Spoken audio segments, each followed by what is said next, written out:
¿Qué tal? ¿Cómo están? Pues hoy tenemos nuevamente otra clase de panorama bíblico y va a ser la número 19 y vamos a ver el libro de Job. Permítame, me desaparezco de acá para que vean ya lo que es la diapositiva, la primera. Ok, como les decía, panorama bíblico, clase 19, libro de Job. Ahí les puse cómo se escribe Job en hebreo y permítame, ahí estoy ya. Ok, este es un libro del Antiguo Testamento y es mencionado como uno de los libros, o el primer libro más bien, llamado Poéticos o Sapienses, o sea, sapienciales, perdón. Em, Vemos que la prosa realmente es muy poco ocupada, son en espacios muy reducidos. Uh, Tan solo se encuentran en el prólogo, capítulo 1 y 2, en el epílogo, el 42 del 7 al 17, unos breves mensajes de transición en el 32 del 1 al 6 y en algunos versículos de introducción del diálogo. El resto prácticamente lo totalizan o es prácticamente un cuerpo escrito en poesía, ¿sí? La mayor parte del libro pues es poesía, por eso se llama libro poético, ¿sí? Y sapiencial.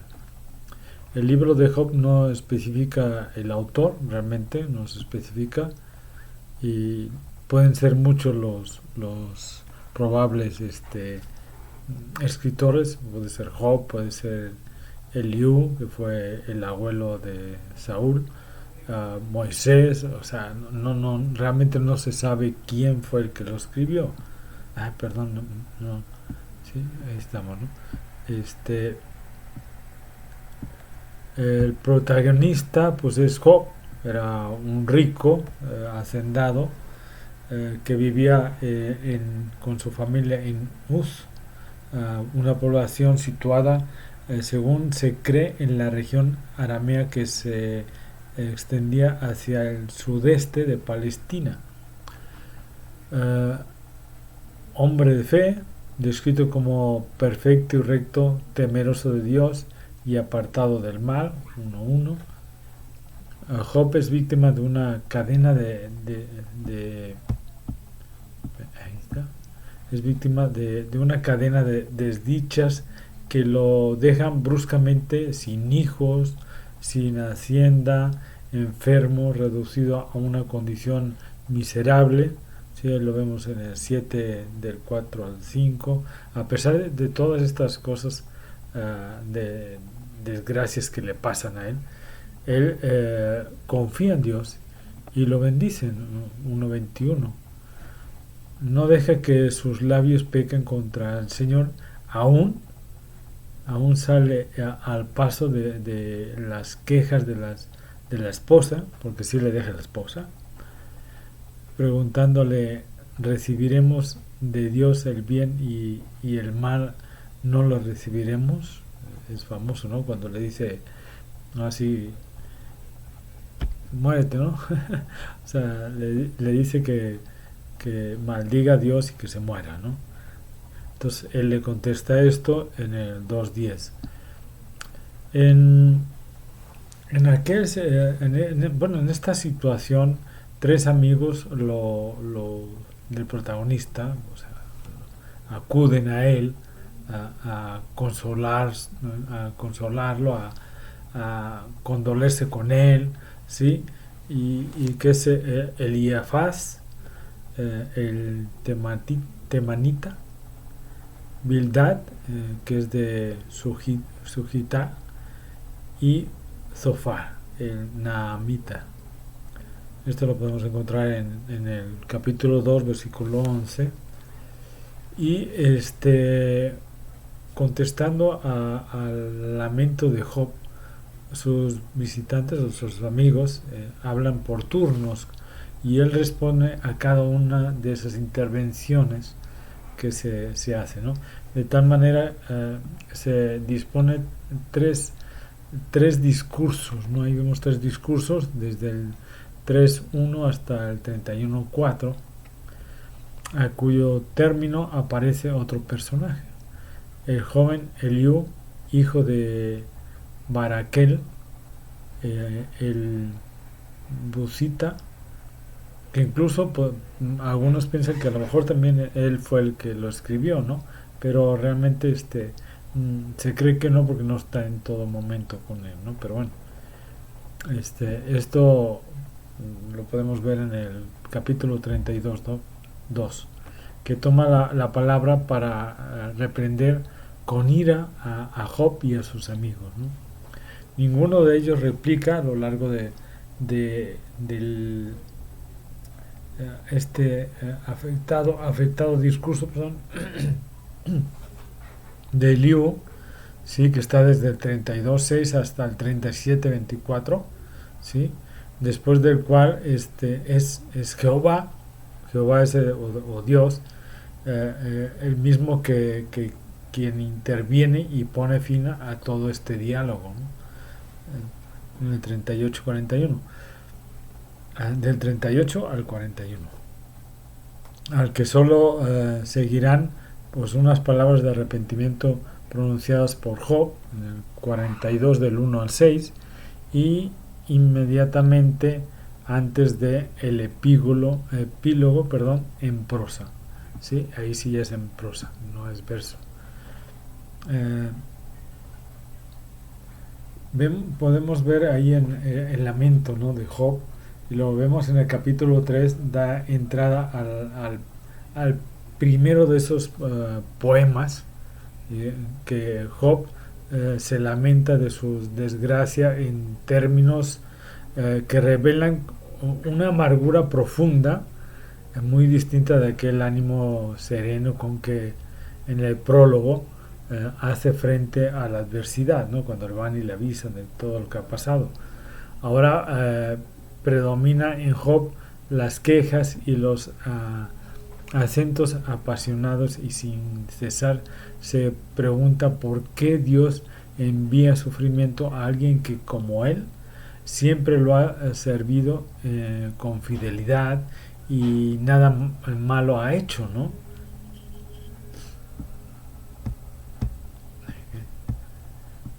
La respuesta de sus tres amigos le repite se repiten una y otra vez, ¿no? La desgracia es el castigo del pecado, de modo que un grave pecado ha de haber hecho o cometido Job, ¿no? Cuando Dios lo castiga con tantos males, ¿sí? Únicamente si se arrepiente, volverá a gozar de las bendiciones del Señor. Pero esta argumentación no satisface a Job. Él sabe que no es culpable y confía en que Dios mismo sea testigo de su inocencia y lo justifique y lo revele al fin, que le revele a él al final de todo, por qué de tanto sufrimiento, ¿sí? Entonces vemos como aparece nuevamente este personaje de ahí que menciona Eliú, ¿no?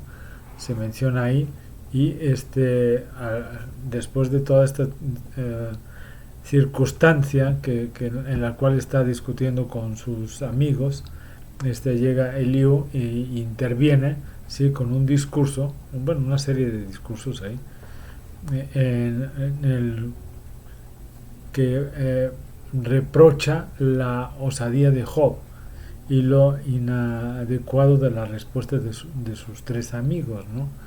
El estilo de esta sección es reiterativo e enfático, ¿no? Se enfatiza mucho las cosas ahí, y Eliú reclama la atención de los presentes, ante quienes se anuncia como un maestro imparcial que, aún siendo joven, está bien capacitado para dar lecciones y emitir sabios juicios y sobre todo acusaciones, ¿no?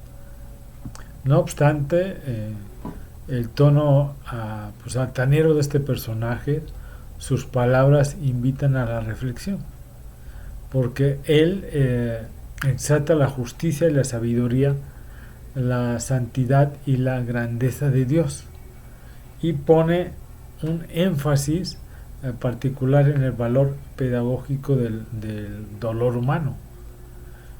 Dios, por medio del sufrimiento, puede llevar al pecador a la conversión y a la salvación.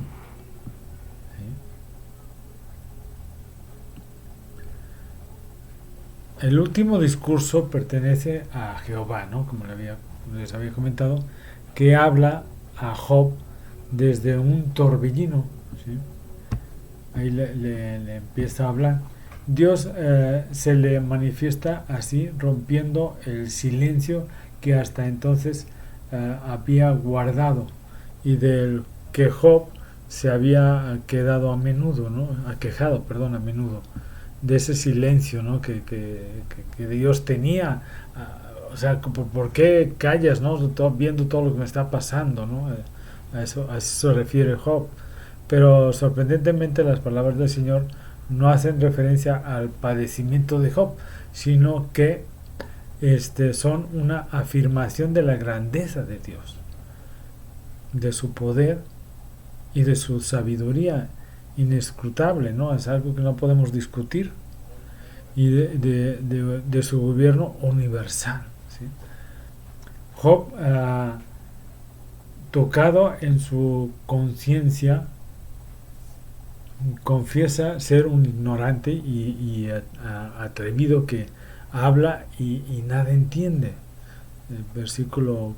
Capítulo 42, versículo 3.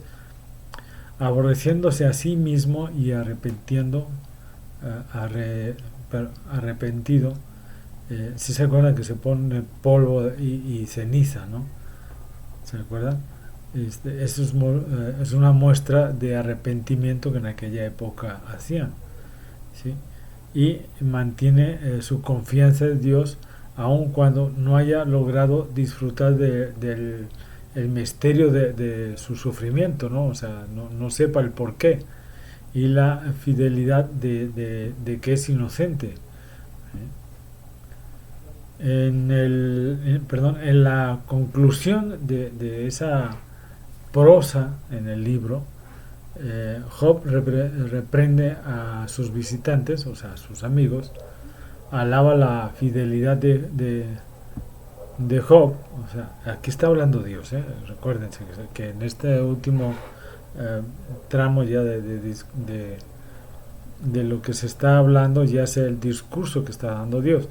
Entonces él reprende a los amigos de Job o a visitantes, como ahí estamos mencionando, y empieza a hablar de la fidelidad de Job y le devuelve con creces lo que había perdido de hacienda, familia, amistades, todo, ¿no? El libro no pretende establecer una teoría, ¿no? Grande acerca del sufrimiento humano. No, realmente no. Ni tampoco algo particular en tono de la fidelidad de que también son objeto quienes aman al Señor y actúan con rectitud, ¿no? Conforme a su voluntad.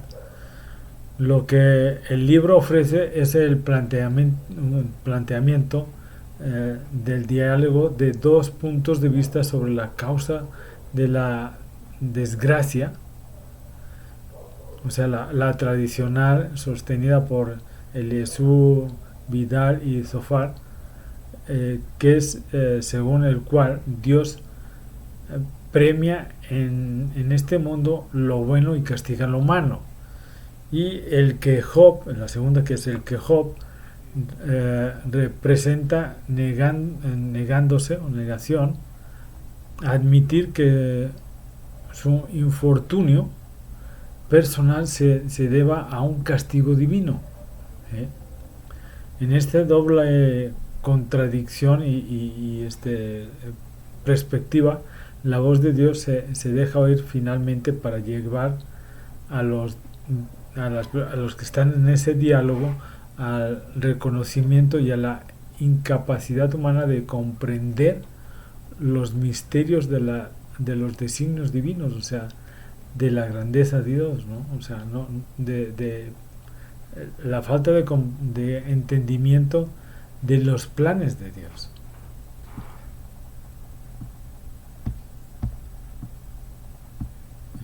Ya me estaba quedando atrás con esto.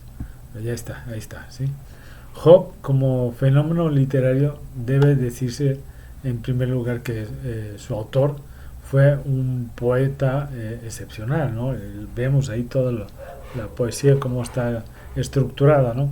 Tanto en lo concerniente al contenido de la obra como al dominio del idioma. Un poeta que además pues, poseía gran experiencia de la vida y una mente crítica y audaz que lo impulsaba a discutir posiciones doctrinales tenidas en aquel entonces por irrefutables, ¿no? O sea, que no podía ser cambiado, ¿no? Que era algo que así era, ¿no? Entonces ahí vemos cómo él se enfrenta a esas doctrinas, ¿no? Lo que no se conoce es la identidad del poeta, ¿no? Ni la época que vivió respecto de estos y otros datos del personaje, ¿no? Nadie se dice el texto, ¿no? O sea, no se sabe realmente. O sea, se han dicho que a lo mejor fue Moisés, que a lo mejor fue Job y otros muchos, ¿no? Pero realmente no, hasta Salomón, ¿no? Algunos dicen que puede haber sido Salomón, pero realmente no se sabe quién fue el que lo escribió. Sin embargo, pues partiendo de ciertos indicios puede recomendarse que la obra atravesó diversas etapas antes de alcanzar su forma definitiva, ¿no? Por los tipos de posiciones narrativas, ¿no? Posiblemente alrededor del siglo V realmente no se sabe, ¿no? Si fue escrito en la época de Moisés, bueno, fue en 1400 y fracción. Si fue escrito después, puede llegar a ser hasta el siglo V, ¿no? Eso no se sabe realmente, ¿no? El libro de Job nos recuerda que hay un conflicto, pudiéramos decir, cósmico, ¿no? Que sucede, pues, como tras bambalinas, ¿no? De que usualmente, pues, desconocemos todo acerca de él, ¿no?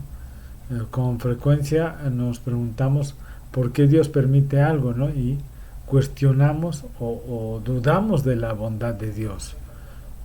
Sin embargo, pues sin haber visto ese panorama completo no podemos hablar de ello, ¿no? El libro de Job nos enseña a confiar en Dios bajo todas circunstancias. Debemos confiar en Dios no solo cuando nos entendemos, sino porque nos entendemos. No. O sea, no porque sabemos que o vemos la mano de Dios que nos está guiando por el lado bueno, ¿no? O sea, que todo nos va bien y que todo va bien. No solo en ese momento, ¿no? Sino también cuando nos suceden cosas que a nuestra forma de ver, a nuestro entendimiento, son cosas que no deberían de pasarnos porque yo no soy malo, o sea, estoy obedeciendo a Dios, estoy haciendo las cosas como Dios me está diciendo y a pesar de todo me están sucediendo cosas malas, ¿no? Tengo problemas, me accidento, me pasa esto, me pasa lo otro y a pesar de que cumplo con la palabra de Dios y cumplo con lo que Él me está pidiendo, ¿no? Ahora, como les digo, ¿no? O sea, no podemos entender esto, pero realmente sus caminos no son nuestros caminos, su entendimiento no es nuestro entendimiento, supera todo eso, ¿no? Está tan lejos de nuestro entendimiento que muchas veces no entendemos el por qué. Este pudiera no parecer posible para nosotros, pero nuestra mente no es la mente de Dios, ¿sí? Es verdad que no podemos esperar entender su mente perfecta, ¿no? Pero porque mis pensamientos no son vuestros pensamientos, ni vuestros caminos y mis perdón, vuestros caminos y mis caminos no son los mismos, ¿no? Dijo Jehová.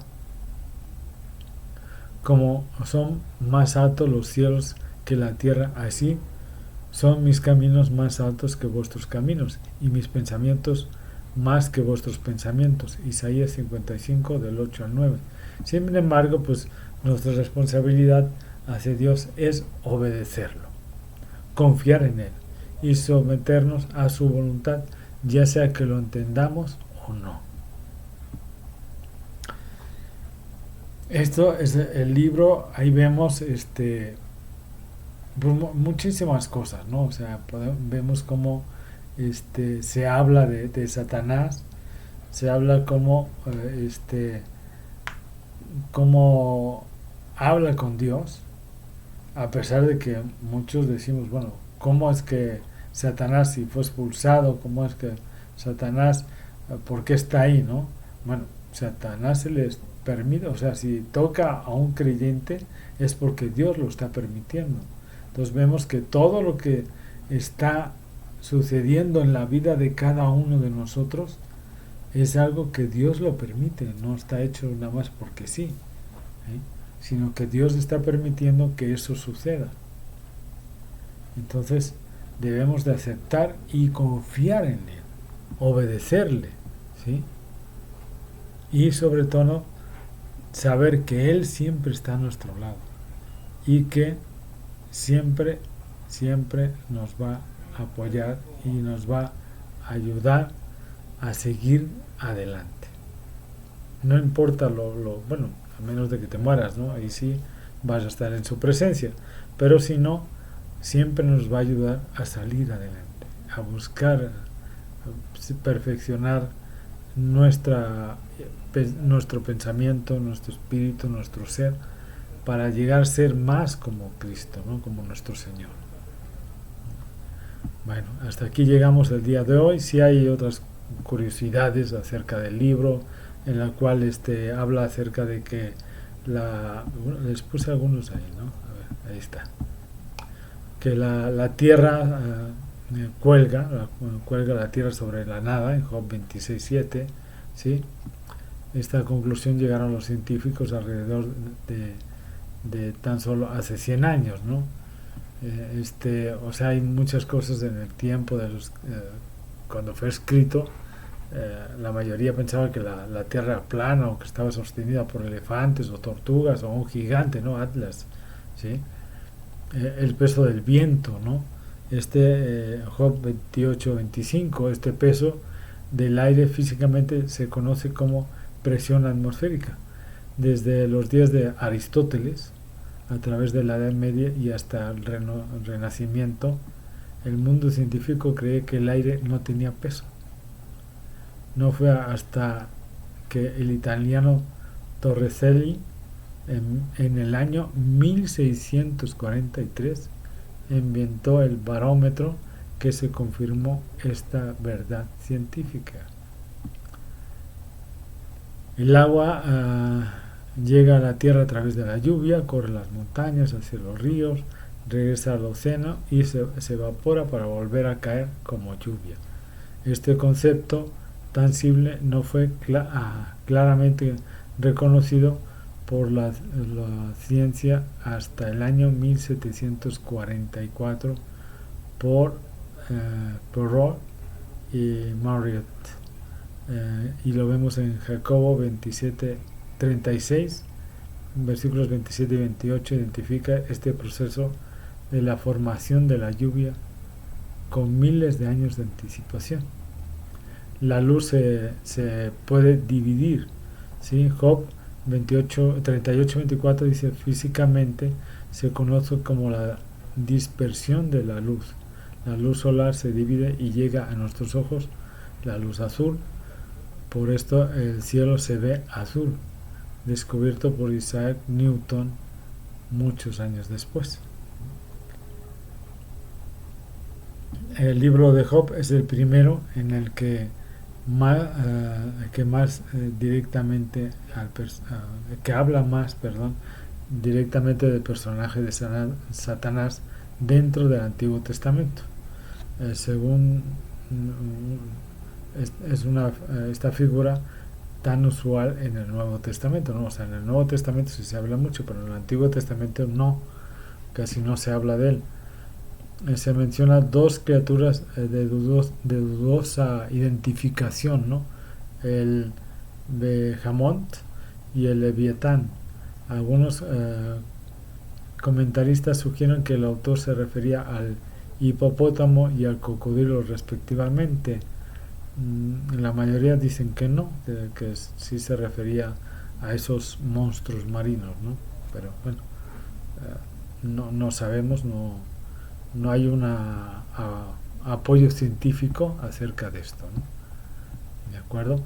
Bueno, entonces pues esto es a grosso modo todo el libro de Job, muy bonito, muy interesante, de mucha aportación